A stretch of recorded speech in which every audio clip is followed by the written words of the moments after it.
విజయనగరం జిల్లాలో 153 వైన్ షాపుల్లో liquor beer విక్రయాలు జరుగుతున్నాయి. ఎంఆర్పీకి మించి అమ్మితే కఠిన చర్యలు తప్పవని సర్కార్ హెచ్చరికలు జారీ చేశాక కూడా జిల్లాలో అమ్మకాలు ఎలా జరుగుతున్నాయో మా రిపోర్టర్ వెంకట్ అందిస్తారు.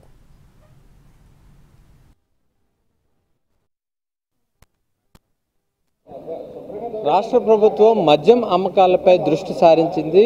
ఎక్కడ కూడా బెల్ట్ షాపులు నిర్వహించకూడదనేది ప్రభుత్వం ఆంక్షలు విధించింది. అలాగే ఏవైతే దుకాణాలు ఉన్నాయో మద్యం దుకాణాల వద్ద ఎంఆర్పీ ధరకే అమ్మాలనేది పూర్తి ప్రతిపాదన ఉంది. అలాగే ఆ మేరకు అమ్మకాలు జరపాలని చాలా స్ట్రిక్ట్గా అమలు చేసే పరిస్థితి ఉంది. అయితే ప్రస్తుతం మద్యం అమ్మకాలు జరుగుతున్న నేపథ్యం ఉంది. అలాగే ప్రతి ఒక్కరు కూడా ఇప్పటికీ ఎంఆర్పీ ధరకే అమ్ముతున్నా అన్న ప్రతి ఒక్కరు కూడా చెప్పడం జరుగుతుంది. అయితే ప్రస్తుతం దీనిపైన కొన్ని ఆరోపణలు రావడం, ఇలా సిండికేట్ ద్వారా కొంత డబ్బులు పెంచుతున్నారనేది చెప్పుకుంటున్నారు. అయితే ఇలాంటివి ఏ విధంగా జరుగుతున్నాయి లేదా ఎక్కడ ఆ ఎంఆర్పీ రేటుకు జరుగుతున్నాయి అన్న దానిపైన మాట్లాడే ప్రయత్నం చేద్దాం. ఇప్పుడు ఎక్కడ కూడా సిండికేట్ కాకుండా రేట్లు పెంచకుండా అమ్ముతున్నారా? మీకు ఎంఆర్పీ దాని మీద ఉన్న రేటుకు అమ్ముతున్నారా?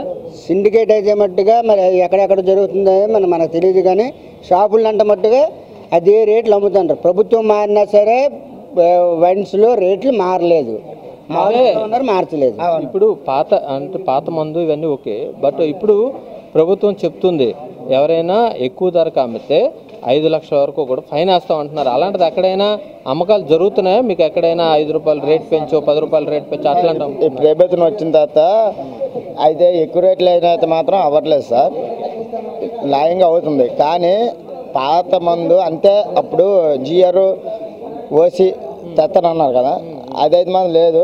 కానీ 100 రూపాయలు ఇచ్చినారు, కానీ అది బాగోలేదు సార్ లెక్కర.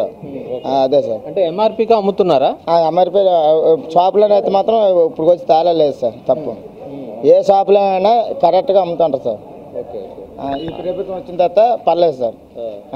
అలాగే ప్రతి చోట కూడా చూస్తున్నారు. ఇప్పుడు ప్రస్తుతం ఏ మందు అంటే బ్రాండ్ బట్టి ఎట్లా రేట్స్ అనేది ఇక్కడ డిస్ప్లే చేయడం జరుగుతుంది. స్పష్టంగా ప్రతి ఒక్కరు డిస్ప్లే చూసి ఎంఆర్పి రేటు ఎంత ఉందో అంత మేరకు వాళ్ళు ఇక్కడంతా కూడా తెలుసుకునే ప్రయత్నం ఉంది. ఇక్కడ అమ్మకాలు కూడా అదే విధంగా జరుగుతుంది అనేది ఇక్కడ కొనుగోలుదారులు అయితే చెప్తున్న పరిస్థితి. అయితే షాప్స్లో ఎక్కడ కూడా అలాంటి ఎంఆర్పి ధరలకు మించి అమ్మకాలు కానీ ఎక్కడ కూడా జరగట్లేదు అనేది చెప్తున్నారు. ఇప్పటికే అధికారులు కూడా అదే మోతాదులో మనం ఇప్పటికే చాలా చోట్ల మనం పరిశీలించిన ఎంఆర్పి ధరలకు ప్రస్తుతం అయితే జిల్లాలో కొనసాగుతుంది, ఆ అమ్మకాలు సాగుతున్నాయి అనేది తెలుస్తుంది. షాప్స్లో మాత్రం ఎంఆర్పి ధరలకు ఏవైతే బ్రాండ్ కావాలో ఆ బ్రాండ్ని అమ్ముతున్న పరిస్థితి కూడా మనకి ఉంది.